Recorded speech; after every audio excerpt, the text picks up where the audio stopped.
வணக்கம். நான் உங்கள் பொறியாளர் குமரேசன்.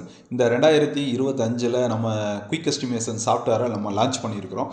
அந்த சாஃப்ட்வேரை பயன்படுத்தி பில்டர்ஸு, இன்ஜினியர்ஸ், கான்ட்ராக்டர்ஸ் எல்லாருமே வந்து வித்தின் ஒரு 10 மினிட்ஸில் ஒரு 1000-2000 ஸ்கொயர் ஃபீட்டில் இருக்கிற ஒரு பில்டிங்க்கு எஸ்டிமேட் போட்டு எவ்வளோ தான் அமௌண்ட் வருது அப்படிங்கிறத ஈஸியாக ஃபைண்ட் அவுட் பண்ண முடியும். அதே போல் மார்க்கெட்டில் இருக்கக்கூடிய மெட்டீரியல் ரேட் சேஞ்ச் ஆகுது அப்படின்னா ஒவ்வொரு பொருளோட ரேட்டும் என்ன சேஞ்ச் ஆகுதோ அதை இன்புட்டை கொடுத்தீங்கன்னா உங்கள் பில்டிங்கோட குவான்டிட்டிக்கு எக்ஸாக்டான எஸ்டிமேட் அமௌண்ட்டு தெரியும். இப்போ வந்து சிமெண்ட் வந்து ஒரு 10 ரூபா அதிகமாக இருக்குது அப்படின்னா டோட்டல் ஓவரால் காஸ்ட் எவ்வளவுங்கிறத வித்தின் செகண்டில் நீங்கள் உங்களால் ஃபைண்ட் அவுட் பண்ண முடியும். ஸோ இந்த மாதிரி இருக்கிறதுனால ஊருக்கு மெட்டீரியலோட ரேட்டு மாறும். ஸோ அப்போ அந்த ஊரில் இருக்கிற லோக்கல் மெட்டீரியலோட ரேட்டை நீங்கள் இன்புட் கொடுத்தீங்கன்னா அவுட்புட்டில் உங்களுக்கு வந்து பக்காவான எஸ்டிமேட் அமௌண்ட்டு உங்களுக்கு கிடைக்கும். இந்த சாஃப்ட்வேர் இப்போ உங்களுக்கு டீட்டெயில் ஏதாவது தேவைப்பட்டுச்சுன்னா மேலே இருக்கிற வாட்ஸ்அப் நம்பருக்கு மெசேஜ் அனுப்புங்க. நன்றி, வணக்கம்.